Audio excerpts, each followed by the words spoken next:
Buongiorno. Buongiorno. Come va? Bene, good afternoon to you. 18 in general, like you say, it was cooler and the wines are more refined. Of course, let's not compare it to 17, but let's like compare it to 15 or 16. How would you compare it? I think might be quite close to both, something between 15 and 16.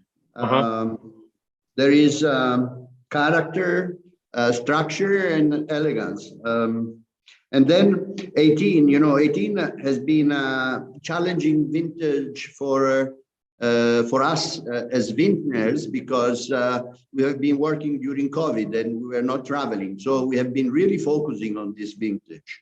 And okay, yeah. So we wanted really to bottle something extraordinary. And therefore we waited longer to bottle these wines, and so the Cru were bottled mid second half of February 21, and Castello di Broglio beginning of March. So wow, yeah. When did you bottle them? For example, when did you bottle like 16? When was that bottled? Well, by comparison, few months before, so at the end of the previous year. That's what I thought. Yeah, but I think we did a great job. We are also fine-tuning on the use of oak, less oak, larger barrel, and less new oak. Yeah, definitely.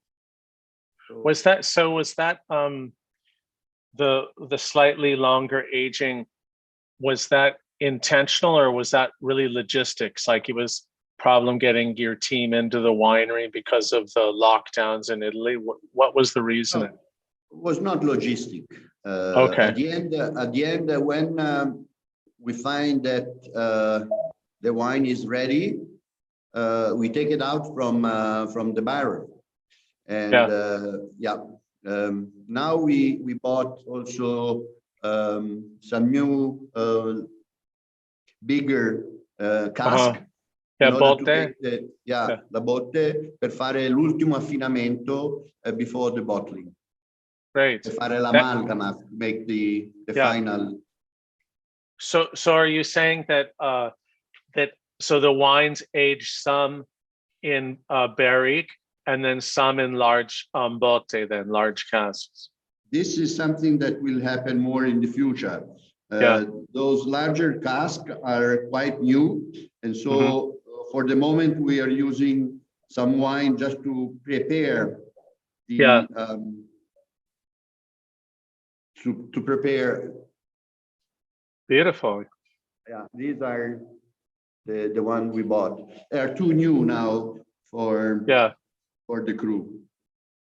But tell me again about the Cru, just because we're going to post this video, and I really appreciate what you've done with the whole Cru program, and I think it's fantastic that you're emphasizing the idea of Crus in Chianti Classico, much like, let's say, Barolo or Burgundy, which I think is really a great thing considering all the differences in areas, villages, and vineyards.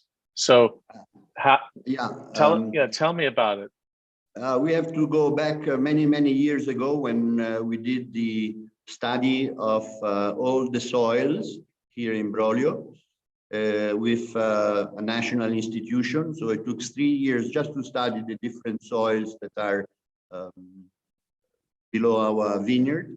And then we started also to think more on a tailored approach for each parcel of Sangiovese, and then examining how the character of the wine coming out from these different parcels were showing.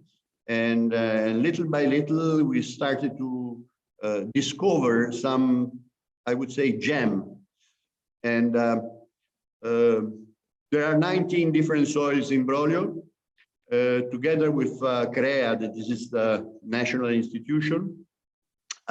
We made 5 larger groups of soils, that are quite typical in Chianti Classicos. So sandstone on higher altitude, then limestone, alberese, schistous, calestro, marine deposit that are quite rare. Millions of years ago, there was the sea on that area. And then in the valley of the river Arbia, we call it fluvial terraces. So where is silt, sand, clay, quite slopey vineyard. And so we started to work more closely on these different soils. The first cru that we bottled was Colle di La with vintage 2007. And so this is the first one. Many years later, we did the second and the third. The second is Roncicone, and we made it with vintage 2015. That's right. And then the last one is Chianti Primo on the fluvial terraces, also first vintage 2015. So cool. Yeah. In order are on limestone, Colle di La. It's so funny to call. Then Roncicone on the marine deposit, and Chianti Primo on the fluvial terraces. Okay. And have you found that the wines, that there's a tendency in the nature of the wines that one is richer, more structured, one is more elegant? Can you explain what you found? Like which one's fuller, which one's more structured? Yeah, on our view, we call it cru because they have the tendency, vintage after vintage, to show the same own character at every harvest, even when the climate is very different.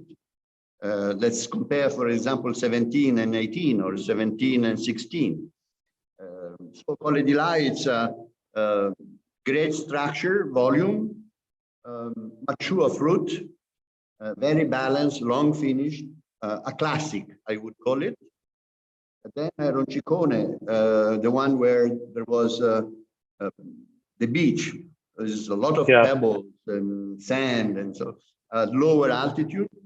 You really feel the sapidity, the saltiness, the acidity, the minerality of this Sangiovese. Very unique, very peculiar and rare character as this Sangiovese. We haven't said, but of course they are all three pure Sangiovese. Yes. They're pure Sangiovese. And then Chianti Primo maybe is showing more opulence, more balsamic flavors, fresh fruit, again, great structure, great intensity, a little bit darker color. So they have distinct character, each of these three, and they show this character at every vintage. And this is something that's cool.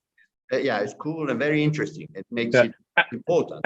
And that's also why it's 100% Sangiovese, because it's interesting that Gran Selezione, you can use other grapes in the blend, but you decided to go pure Sangiovese, just like Burgundy Pinot or Barolo Nebbiolo. Correct. But as you know, we have been really focusing in the last 20 years on working on our own clones of Sangiovese and studying many other clones. And little by little, we have been growing in knowledge with Sangiovese. And therefore, for example, even Castello di Broglio, that has always been our Grand Vin, has a more, let's say, more carattere definitivo. More defined character. It's back to be 100% Sangiovese, also Castello di Broglio. So it's going to be interesting. And Castello di Broglio is not a single vineyard, but since several years is made with the Sangiovese cultivated on a higher altitude, close to the castle, and Oh, okay. mainly on Alberese, limestone, Galestro, schistous, and sandstone. These are the more common soils close to the castle. So do you think that in the end, Gran Selezione has been a good thing for Chianti Classico? Absolutely, yes. Because has been also keeping the eyes on and the attention by a lot of wine lovers about the great job that many producer in Chianti Classico has been doing. And Riserva was not enough anymore to describe the rising quality of a lot of Chianti Classico that were produced in the last, let's say, 10 years, at least. So it's a message, it's a message. But do you hope that this concept of single vineyards continues in the region of Chianti Classico then? Like that more people adopt it? And hopefully, yes. Sangiovese, as you might know, it's a very sensitive grape variety. So small changes in altitude, microclimate, or soil might really give a different imprint, and therefore it can be extremely interesting. Extremely. Yeah, I agree with you. Yeah, I think it's great.